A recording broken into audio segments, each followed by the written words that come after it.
Hello children, good morning and welcome back to English class. I hope that you all are safe and healthy at home. Children, from today onwards we are going to start the revision. So today we will start the revision of chapter number 1 and chapter number 2 from grammar section. So be ready for it. Children, you all must be knowing that what are nouns. This you have learnt in grade 1 also and we have done in grade 2 also. So, the definition of noun is nouns are the names of person, place, animal or thing. Now let's see few examples basis of person, place, animal and thing.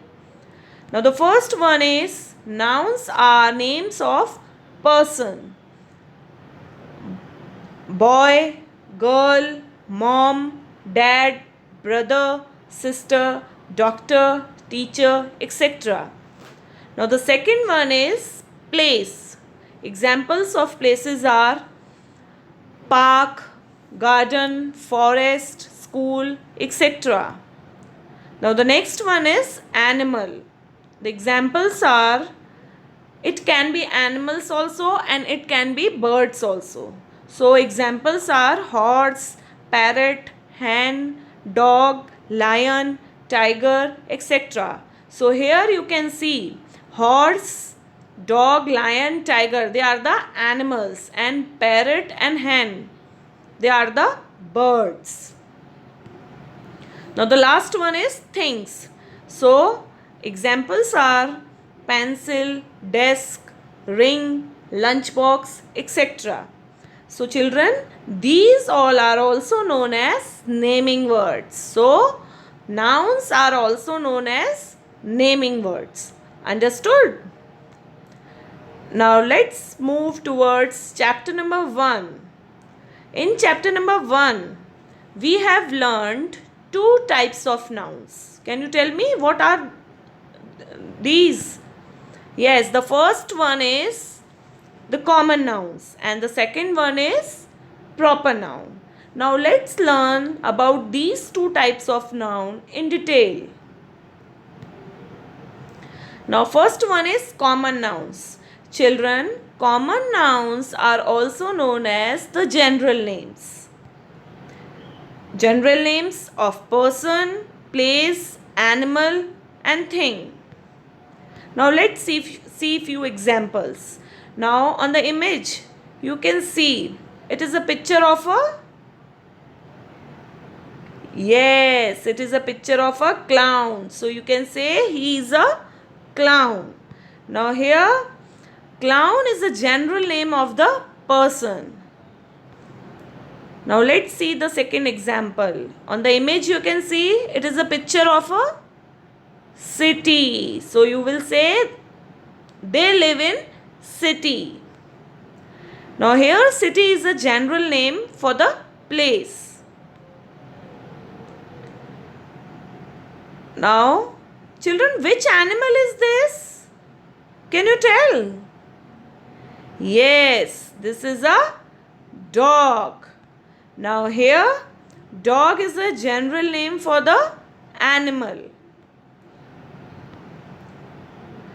It's very yummy. You all like to eat, isn't it?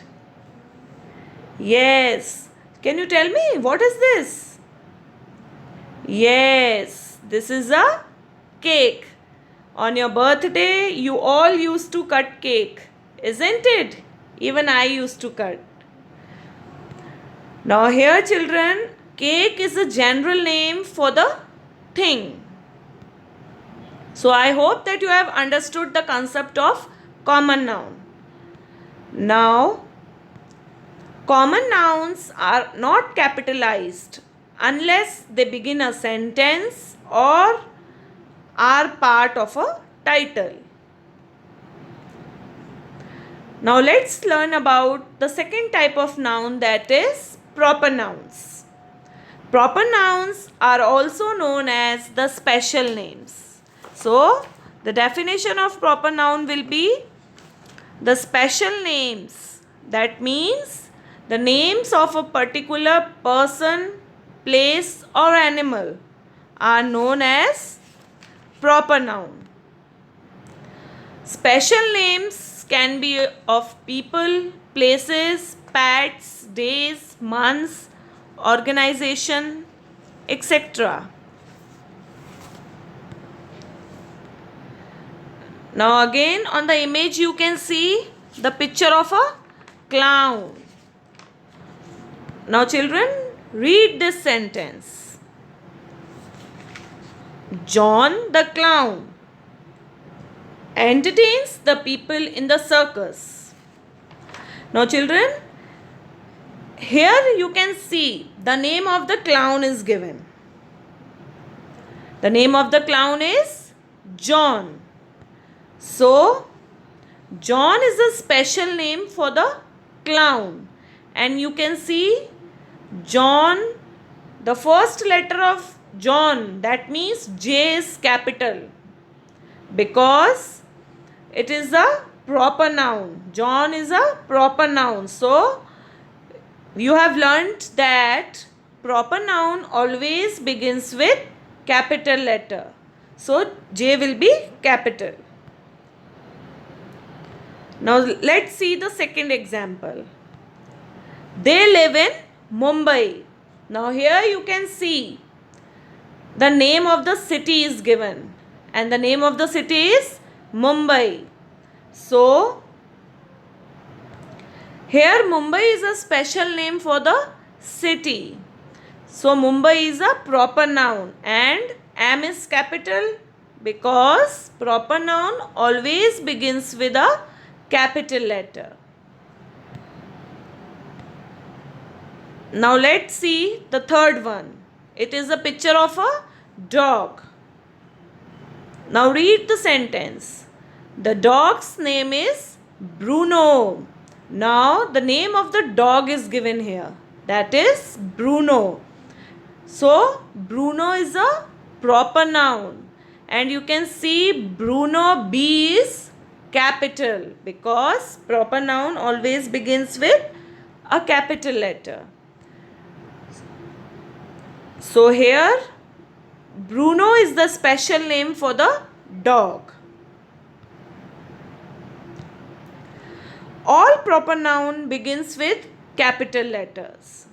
So let's see these examples again. John the clown entertains people in a circus. So here the name of the clown is given, that is John. So J will be capital because John is a proper noun.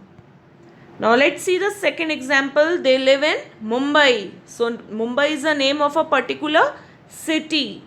So you can see Mumbai M is capital because Mumbai is a proper noun and proper noun always begins with a capital letter. Now the third is the dog's name is Bruno. So the name of the dog is given here, that is Bruno. So Bruno is a proper noun. So you can see here B is capital because Bruno is a proper noun and proper noun always begins with capital letter. So children, I hope that you have understood the concept of common nouns and proper nouns.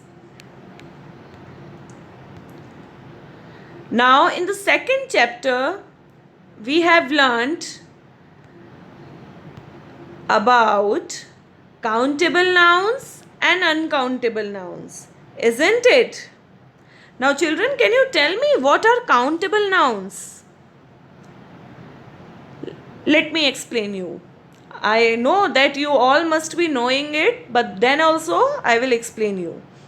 Countable nouns are the nouns that we can count. For example, boy, pencil, book. Now these examples you can count, isn't it? And what are uncountable nouns? Uncountable nouns are the nouns that we cannot count or usually do not count. We can weigh them or measure them.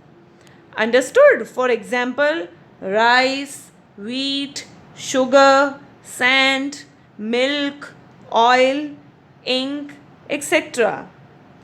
So children, I hope that you have understood the differences between countable nouns and uncountable nouns. Understood? So let's learn some more about them.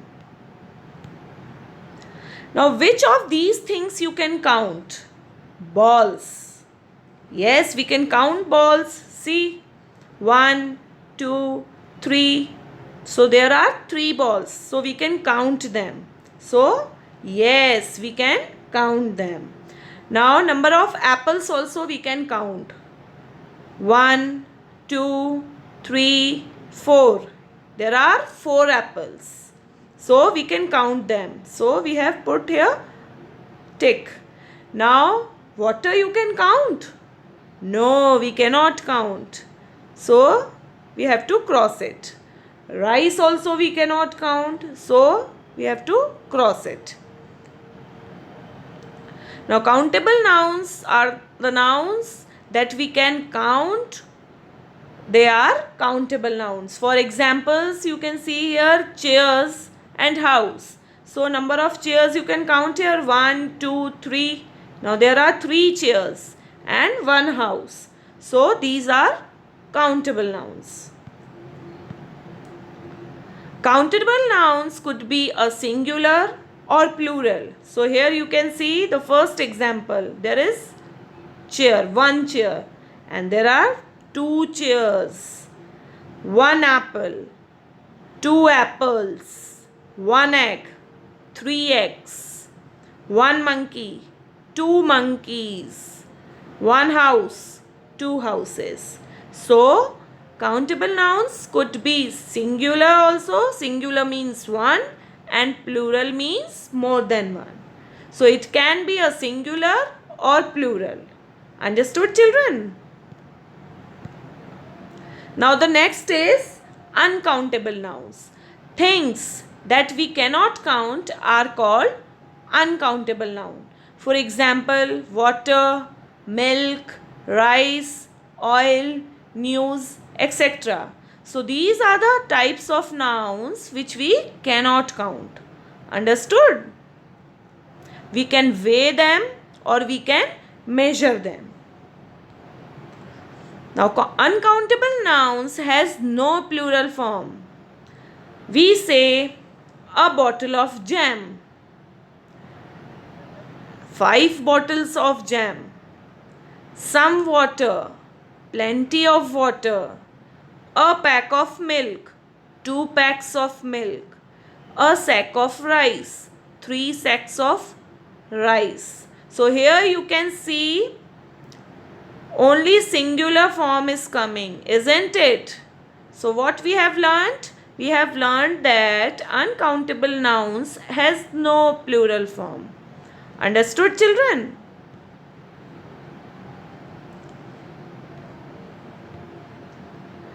Now, in this exercise, write C for countable noun and U for uncountable noun. It is very easy and I think that you all will be able to do this type of exercises. Now the number 1 example is pencil. So children, you can count the number of pencil, isn't it? So in your pencil box, just count the number of pencils and tell me, they are countable or uncountable? I think that we can count it. Yes, so pencils are countable nouns. So you will write here C. Now second is oil. Oil you can count? No, we cannot count oil. So it is uncountable. Third is water. Again it is an uncountable noun. So you will write U here. Plane. So you can count the number of planes, isn't it? Very good. So it is countable noun.